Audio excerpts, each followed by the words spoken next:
ಭಾರತವು ರಕ್ಷಣಾ ತಂತ್ರಜ್ಞಾನಗಳಲ್ಲಿ ಸ್ವಾವಲಂಬಿತೆಯನ್ನು ಸಾಧಿಸುವ ದಿಕ್ಕಿನಲ್ಲಿ ಹಲವಾರು ಅತ್ಯಾಧುನಿಕ ಆಯುಧ ವ್ಯವಸ್ಥೆಗಳನ್ನು ಅಭಿವೃದ್ಧಿಪಡಿಸಿದೆ.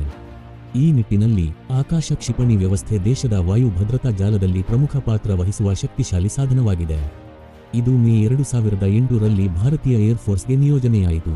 ರಕ್ಷಣಾ ಸಂಶೋಧನೆ ಮತ್ತು ಅಭಿವೃದ್ಧಿ ಸಂಸ್ಥೆ DRDO ಇದನ್ನು ವಿನ್ಯಾಸಗೊಳಿಸಿದ್ದು, ಭಾರತ ಡೈನಾಮಿಕ್ಸ್ ಲಿಮಿಟೆಡ್ BDL ಇದರ ಉತ್ಪಾದನೆ ನಡೆಸುತ್ತಿದೆ. ಆಕಾಶ್ ಇದೊಂದು ಮಧ್ಯಮ ದೂರದ ಸರ್ಫೇಸ್ ಟು ಏರ್ ಮಿಸೈಲ್ ಆಗಿದ್ದು, ಅಂದರೆ ಭೂಮಿಯಿಂದ ಆಕಾಶಕ್ಕೆ ಹಾರಿ ಶತ್ರುಗಳ ಅಸ್ತ್ರಗಳನ್ನು ನಾಶಪಡಿಸುತ್ತದೆ. ಹಾಗೂ ಇದನ್ನು ಅನೇಕ ವಾಯುಮೂಲದ ತಂತ್ರಾಂಶಗಳಿಂದ ರಾಷ್ಟ್ರದ ಪ್ರಮುಖ ಸೌಲಭ್ಯಗಳು ಮತ್ತು ದೇಶದ ಪ್ರಮುಖ ನಗರ ಹಾಗೂ ಇಂಪಾರ್ಟೆಂಟ್ ಪ್ಲೇಸ್ಗಳನ್ನು ರಕ್ಷಿಸಲು ವಿನ್ಯಾಸಗೊಳಿಸಲಾಗಿದೆ. ಈ ಕ್ಷಿಪಣಿಯು ಯುದ್ಧ ವಿಮಾನಗಳು, ಕ್ರೂಜ್ ಕ್ಷಿಪಣಿಗಳು, ಅನ್ಮ್ಯಾನ್ಡ್ ಏರಿಯಲ್ ವೆಹಿಕಲ್ಸ್ UAVs ಮತ್ತು ಏರ್ ಟು ಸರ್ಫೇಸ್ ಮಿಸೈಲ್ಗಳು ಮೊದಲಾದ ಅನೇಕ ಶತ್ರುಗಳ ಆಯುಧಗಳನ್ನು ಯಶಸ್ವಿಯಾಗಿ ತಡೆದುಹಿಡಿಯಬಲ್ಲದು. ಆಕಾಶ ಕ್ಷಿಪಣಿ ವ್ಯವಸ್ಥೆಯ ಪ್ರಮುಖ ಶಕ್ತಿ ಅದರ ಅತ್ಯಾಧುನಿಕ ರಡಾರ್ ಸಂಯೋಜನೆಯಲ್ಲಿದೆ. ಈ ವ್ಯವಸ್ಥೆಯ ಹೃದಯ ಭಾಗವೆನಿಸಿಕೊಂಡಿರುವ ರಾಜೇಂದ್ರ ರಡಾರ್ 3D ಪ್ಯಾಸಿವ್ ಎಲೆಕ್ಟ್ರಾನಿಕ್ಲಿ ಸ್ಕಾನ್ ಮಾಡಬಹುದಾದ PESA ರಡಾರ್.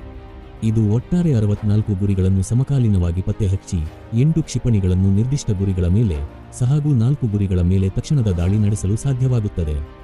ಇದು ಆಕಾಶ ಕ್ಷಿಪಣಿಗೆ ಬಹು ಗುರಿ ಹೊಡೆತ ಸಾಮರ್ಥ್ಯವನ್ನು ಒದಗಿಸುತ್ತದೆ. ಆಕಾಶ ಕ್ಷಿಪಣಿಯು ಮ್ಯಾಕ್ 2.5 ರಿಂದ ಮ್ಯಾಕ್ 3.5 ಅಂದರೆ 4200 ಕಿಲೋಮೀಟರ್ ಪ್ರತಿ ಗಂಟೆ ವೇಗವನ್ನು ತಲುಪಬಲ್ಲದು. ಇದು ಅತ್ಯಂತ ವೇಗವಾಗಿ ಹಾರುವ ಗುರಿಗಳನ್ನು ಅಲ್ಪ ಸಮಯದಲ್ಲಿ ಹೊಡೆದುರುಳಿಸಲು ನೆರವಾಗುತ್ತದೆ. ಇದರ ಕಾರ್ಯಾಚರಣಾ ವ್ಯಾಪ್ತಿ 4.5 ಕಿಲೋಮೀಟರ್ನಿಂದ 25 ಕಿಲೋಮೀಟರ್, ಕೆಲವು ರೂಪಾಂತರಗಳಲ್ಲಿ 30 ಕಿಲೋಮೀಟರ್ ವರೆಗೆ ವಿದ್ದು, ಎತ್ತರ ವ್ಯಾಪ್ತಿ 100 ಮೀಟರ್ನಿಂದ 18 ಕಿಲೋಮೀಟರ್ ವರೆಗೆ ಇದೆ.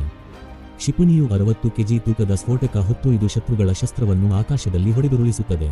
ಈ ಕ್ಷಿಪಣಿಯು ಕಮಾಂಡ್ ಗೈಡೆನ್ಸ್ ವ್ಯವಸ್ಥೆ ಮತ್ತು ಡಿಜಿಟಲ್ ಆಟೋಪೈಲಟ್ ಅನ್ನು ಬಳಸುತ್ತದೆ. ಇದು ನಿರ್ದಿಷ್ಟತೆ ಮತ್ತು ನಿಖರತೆಯನ್ನು ಖಾತ್ರಿಪಡಿಸುತ್ತದೆ.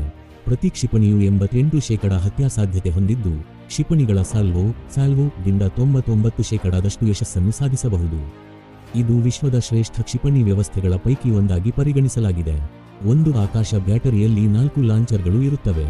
ಪ್ರತಿಯೊಂದು 3 ಕ್ಷಿಪಣಿಗಳನ್ನು ತಯಾರಾಗಿ ಇಡುವ ಸಾಮರ್ಥ್ಯ ಹೊಂದಿದ್ದು, ಒಟ್ಟು 12 ಕ್ಷಿಪಣಿಗಳು ತಕ್ಷಣ ಹಾರಿಸಲು ಸಿದ್ಧವಾಗಿರುತ್ತವೆ.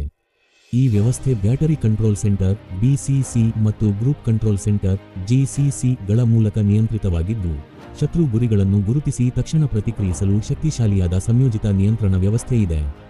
ಚಲನೆಯ ಸಾಮರ್ಥ್ಯ ಆಕಾಶದ ಮತ್ತೊಂದು ಬಲವಾಗಿದೆ. ಇದು ಚಕ್ರದ ಅಥವಾ ಟ್ರ್ಯಾಕ್ ಮಾಡಿದ ವಾಹನಗಳ ಮೇಲೆ ಸ್ಥಾಪಿತವಾಗಿರುವ ಕಾರಣ ಬೇಗನೆ ನಿಯೋಜನೆ ಮತ್ತು ಸ್ಥಳಾಂತರಕ್ಕೆ ಅನುಕೂಲವಾಗುತ್ತದೆ. ಇದು ಶತ್ರುಗಳಿಗೆ ಈ ವ್ಯವಸ್ಥೆಯನ್ನು ಪತ್ತೆಹಚ್ಚುವುದು ಮತ್ತು ನಾಶಪಡಿಸುವುದು ಕಷ್ಟವಾಗಿಸುವ ಶ್ರೇಷ್ಠ ತಂತ್ರವಾಗಿದೆ. ಇದರ ಉಪಯೋಗವನ್ನು ಸ್ಥಿರ ಸೌಲಭ್ಯಗಳು ಹಾಗೂ ಚಲಿಸುತ್ತಿರುವ ಯುದ್ಧದಳಗಳು ಎರಡರಲ್ಲೂ ಬಳಸಬಹುದು. ಕಾಲಕ್ರಮೇಣ ಆಕಾಶ ಕ್ಷಿಪಣಿ ವ್ಯವಸ್ಥೆಯಲ್ಲಿ ಹಲವು ನೂತನ ಅಪ್ಗ್ರೇಡ್ಗಳು ಮತ್ತು ತಂತ್ರಜ್ಞಾನ ಅಭಿವೃದ್ಧಿಗಳು ನಡೆದಿದ್ದು, ಇಂದಿನ ದಿನಗಳಲ್ಲಿ ಇದನ್ನು ರಫ್ತು ಮಾಡುವ ಸಾಧ್ಯತೆಗಳು ಕೂಡ ಹೆಚ್ಚಾಗಿವೆ. ಇದು ಭಾರತಕ್ಕೆ ಯುದ್ಧ ತಂತ್ರಜ್ಞಾನದ ಬಲ ಮಾತ್ರವಲ್ಲದೆ ಆರ್ಥಿಕವಾಗಿ ಕೂಡ ಲಾಭದಾಯಕವಾಗಿ ಪರಿಣಮಿಸಿದೆ. ಸಂಗ್ರಹವಾಗಿ ಹೇಳುವುದಾದರೆ, ಆಕಾಶ ಕ್ಷಿಪಣಿ ವ್ಯವಸ್ಥೆ ಒಂದು ಸಾಮಾನ್ಯ ರಕ್ಷಣಾ ಸಾಧನವಲ್ಲ, ಇದು ಭಾರತದ ತಂತ್ರಜ್ಞಾನ ಶಕ್ತಿ ಮತ್ತು ರಕ್ಷಣಾ ಸ್ವಾವಲಂಬನೆಯ ಪ್ರತೀಕವಾಗಿದೆ.